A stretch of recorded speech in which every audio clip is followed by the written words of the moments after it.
অ্যানাস কিচেনে আপনাদের সবাইকে স্বাগত। আশা করি সবাই ভালো আছেন।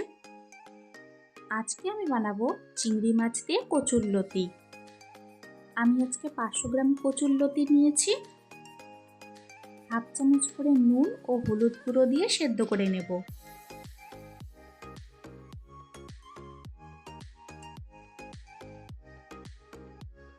এরপর কড়াইতে পরিমাণ মতো তেল দিয়ে দিব।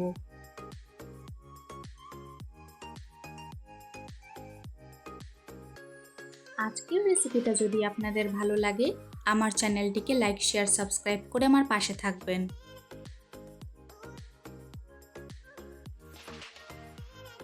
আমি এখানে 2 টেবিল স্পুন তেল দিয়েছি। ভালো করে গরম করে নিয়ে সামান্য নুন ও হলুদ গুঁড়ো দিয়ে দিব। তেলের মধ্যে সামান্য নুন ও হলুদ দিলে রঙটা কিন্তু খুব ভালো আসে। এরপর কেটে রাখা চিংড়ি মাছগুলো দিয়ে দিব। 500 গ্রাম কচুরলতির জন্য আমি 250 গ্রাম চিংড়ি মাছ নিয়েছি।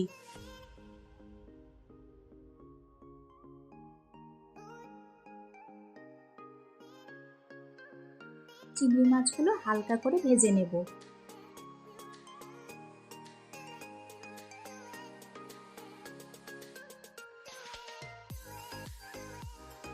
হালকা করে ভেজে নিয়েছি, এখন একটি পাত্রে তুলে রাখবো।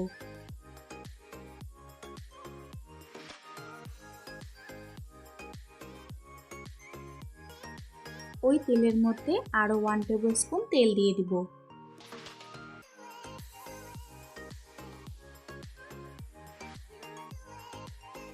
গরম করে দুটো মিডিয়াম সাইজের পেঁয়াজ কুচি ছেড়ে দেব।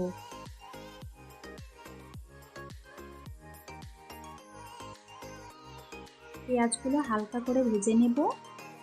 5-6টি কাঁচা লঙ্কা দিয়ে দিলাম।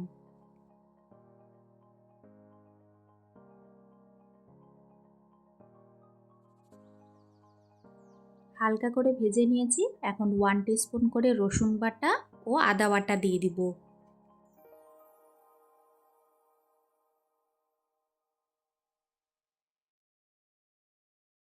নাড়াচাড়া করে স্বাদ মতো নুন দিয়ে দিব। আর দিলাম সামান্য হলুদ গুঁড়ো। ভালো করে 3-4 মিনিট মতন কষিয়ে নিয়ে সেদ্ধ করে রাখা কচুরলতিগুলো ছেড়ে দিব।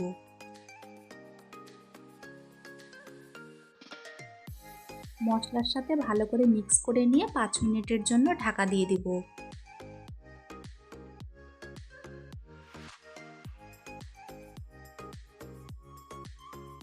পাঁচ মিনিট পর কচুরলতি সম্পূর্ণভাবে সেদ্ধ হয়ে গেছে।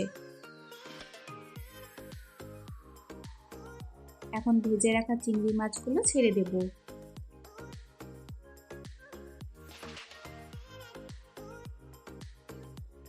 ভালো করে নাড়াচাড়া করে নেব।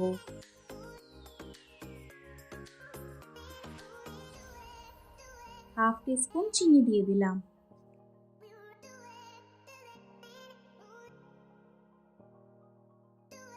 চিনি দিয়ে 1 মিনিট মতন নাড়াচাড়া করে নেব।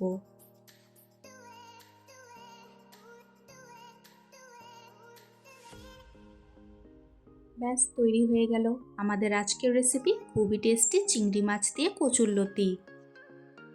আমার রেসিপিটা ফলো করে এইভাবে একবার চিংড়ি মাছ দিয়ে কচুরলতি বানিয়ে খাবেন, আশা করি ভালো লাগবে। গরম ভাতে এরকম কচুরলতি থাকলে এক থালা ভাত নিমিষেই শেষ হয়ে যাবে। আজকের ভিডিও দেখার জন্য আপনাদের সবাইকে অনেক ধন্যবাদ। সবাই খুব ভালো থাকবেন।